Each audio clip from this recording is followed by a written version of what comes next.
Bonjour, famille des dieux.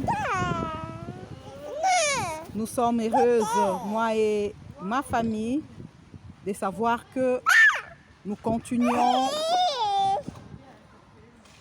à partager la bonne nouvelle de Jésus-Christ au travers de nos témoignages, au travers de notre témoignage, au travers de mon témoignage. Voilà, précédemment, nous sommes arrivés, vous allez m'excuser, nous sommes arrivés à l'étape où nous parlions des portes d'entrée. Des portes d'entrée individuelles, des portes d'entrée venant d'ailleurs. Voilà. Nous continuons dans la moisson. Et aujourd'hui, j'aimerais dire quelque chose à nous qui sommes enfants de Dieu, à nous qui avons reçu Jésus-Christ, lui seul, notre Seigneur et notre Sauveur. Et à ceux jusqu'à présent n'ont pas encore eu la grâce de recevoir Jésus-Christ, lui qui est le seul Seigneur et le seul Sauveur de toute vie. J'aimerais dire à quelqu'un, nous qui avons reçu Jésus-Christ, sachons que, quelle que soit la porte qui a été ouverte dans nos vies, Jésus-Christ est la vraie sécurité. C'est lui seul qui détient maintenant la clé de notre vie parce que nous avons cru en lui, parce que lui seul est notre Seigneur et notre Sauveur. Et ce n'est pas fini. Alors que nous avons cru en lui, lui nous dit ceci. Nos familles également sont sauvées parce que nous avons cru en lui. Et à ceux jusqu'à présent n'ont pas encore eu la grâce de croire en notre Dieu, voici ce qu'il nous dit, voici ce qu'il vous dit. Venez en moi tel que vous êtes. Venez en moi tel que vous êtes. Ne vous posez pas trop de questions. Ne portez pas vos fardeaux vous-même. Venez, Jésus-Christ est là. Il est là, il est venu pour que nous puissions avoir la vie et que nous puissions en avoir en abondance. Parce que la vie des péchés qui apporte la mort ne puisse plus continuer à prendre place en nous, mais que sa vie à lui, Jésus-Christ, la vie en abondance, puisse prendre place afin que nous puissions jouir de la vie physique que lui nous donne par sa grâce ici-bas et accomplir la mission qu'il a donnée à chacun et à chacune de nous. Voilà, il y avait des portes qui ont été ouvertes dans ma vie. Ce n'est pas parce que quelqu'un m'a forcé, mais c'est parce que les péchés avaient pris les dessus. Il y a certaines choses que je faisais, sachant que je suis chrétienne, mais je l'ai fait quand même. La fois passée, j'ai parlé le fait d'avoir des petits amis, le fait d'avoir un copain. Déjà, lorsque on est dans cette relation-là, on est censé mentir.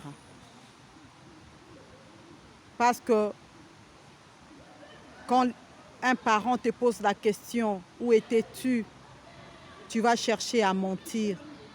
Et là, on est déjà à l'encontre de la parole de Dieu. Oui, cela arrive souvent dans la jeunesse. Mais Dieu est merveilleux. Il n'a pas permis à ce que nous puissions aller au-delà de ces petites de ces petites relations et commettre l'irréparable. Non, il n'a pas permis cela par sa grâce, parce qu'il est bonté, parce qu'il nous préserve de tout mal. Voilà, alors que j'ai commencé mes études à l'ISTI, il s'est fait que j'ai fait connaissance de certaines personnes qui au départ s'est présenté pour m'aider. Je vais dire, il y a certains, il y a certaines autorités d'autres pays qui m'ont proposé presque la même chose. C'est quand même, je vais dire, incroyable, s'il faut le dire ainsi. C'est quand même incroyable. Ce qu'il y avait une autorité d'un pays d'Afrique qui est venu en mission ici pour représenter les présidents de leur pays, qui me propose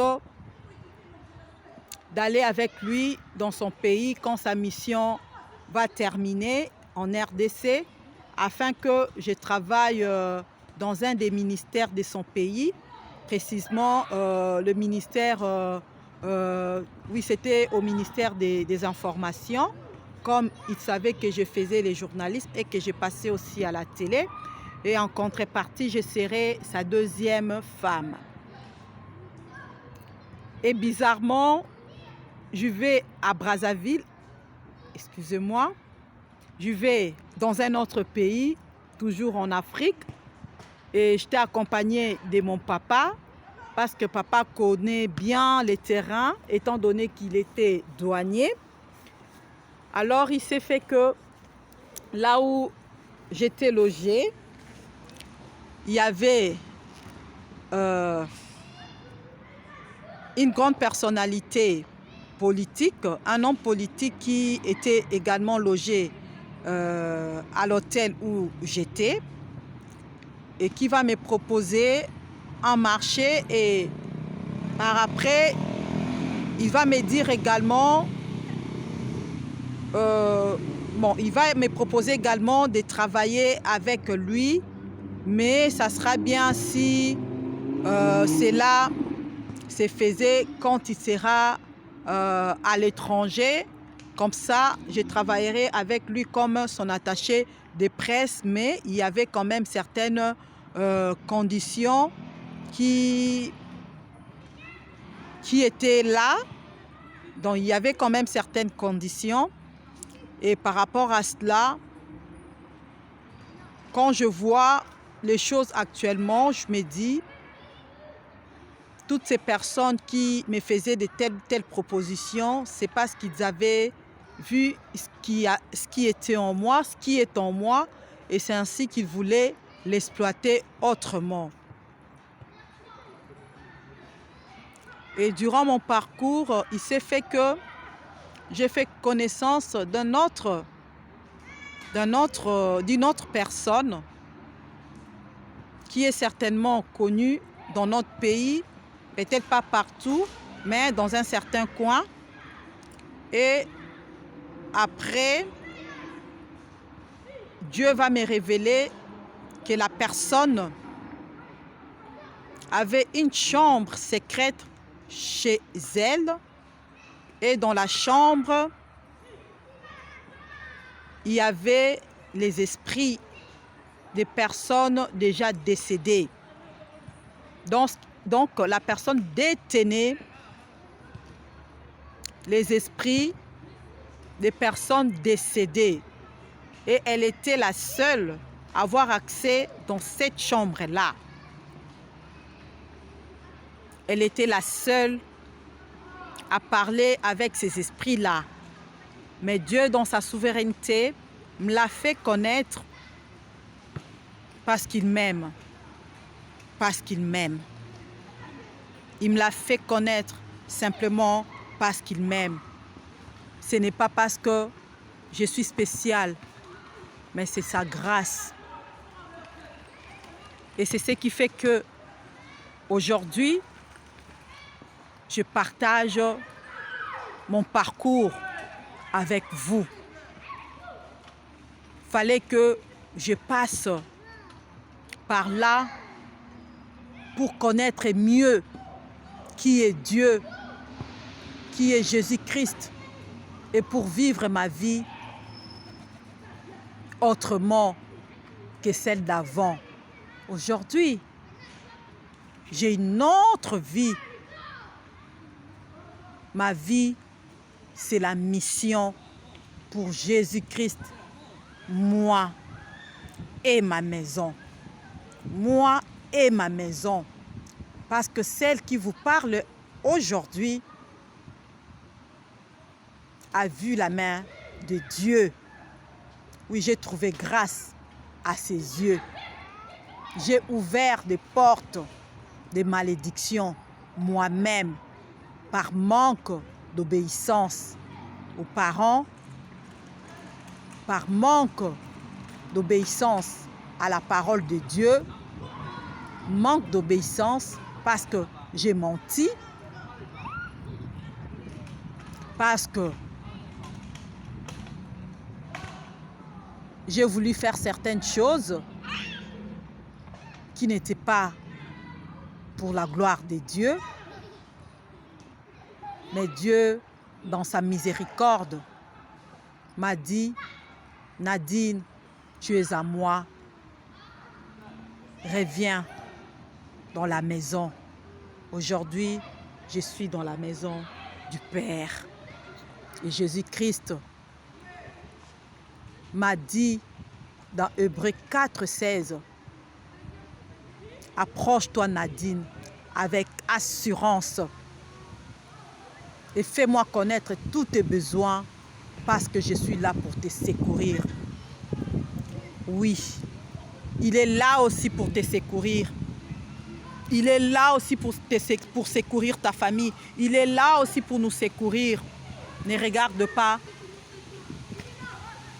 je vais dire, le nombre de fois as-tu péché. Regarde plutôt la croix, là où Jésus-Christ a payé de sa vie, de son sang précieux et glorieux. Et il te dit aujourd'hui, viens, je suis là. Regarde Nadine, elle est venue vers moi. Elle n'a pas été déçue. Toi aussi, viens et ta famille, vous ne serez jamais déçus. Parce que moi, ton Dieu, je suis miséricorde, je suis compatissant, je suis un père qui punit, mais je punis mes enfants parce que je les aime. Mais je ne maudis pas, je n'abandonne pas. Je n'abandonne pas. Voilà les 3 exemples de portes que j'avais ouvertes dans ma vie. Aujourd'hui, prenons le temps de nous remettre en question et de demander pardon à Dieu. Aujourd'hui, commençons par sa grâce à vivre la vie de la repentance.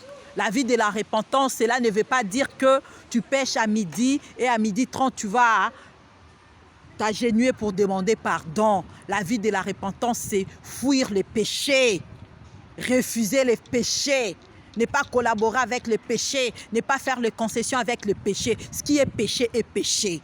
Ah oui, on ne collabore pas avec les péchés. Le noir, c'est le noir. Le rouge, c'est le rouge. Ah, les blancs, c'est les blancs.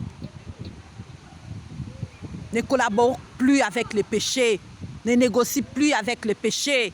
Ne cajole plus les péchés. Refuse les péchés. Fuis les péchés. Vis dans la repentance. Et approche-toi du trône de grâce avec assurance. Bien-aimé dans le Seigneur, j'aurais voulu passer cette émission ou ces partages en direct, mais j'ai des difficultés pour le faire pour le moment. Mais quand ça sera possible, je reviendrai en direct parce que j'aimerais assez que chacune de nous puisse participer pour qu'ensemble, nous puissions adorer ces dieux-là, pour qu'ensemble, nous puissions louer, glorifier ces dieux-là, reconnaître ses bienfaits, ses hauts faits. Il est l'incomparable. Alors toi, arrête un peu avec le péché. Arrête un peu avec le péché. Le péché n'est pas un bon ami. Il n'est pas un bon ami. Il te détruit. Il va t'enterrer. Ah, il va t'enterrer. Mais Jésus-Christ, c'est la résurrection et la vie. La vie en abondance. Nalikolo pela moko awanase mototea kokani na yo Yesu na nguya na nkembo ozanzambe o nalikolo pela moko awanase mototea kokani na yo nanguya nankembo ozanzambe o nakumami liboso na yo natatoli monene na yo Zambe na bomo. Bonne semaine à tous et restons bénis. Amen.